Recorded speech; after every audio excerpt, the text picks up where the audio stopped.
الى ماشي حتى مستوى الفضح، الى مستوى التناول.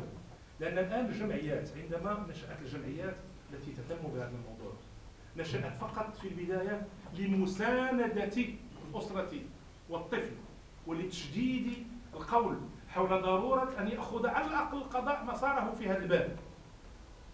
وملي كيتم هذا الامر بالطبع كيتم مع مطلب مجتمعي قار، هو ضروره اصلاح القضاء، ضروره اصلاح منظومه القضاء، ضروره محاربه التعفنات التي قد تقع في هذا المسار او ذاك. بمعنى ان الامر لم يكن معزولا، وهذا الامر لن يكون معزولا لان مرتبط بمجموعه من الدواليب. اذا كان ولد هذا خبي هذا ولا كان هذا، كنعرفوا هذه الاشياء او تدخلات من هنا وهناك.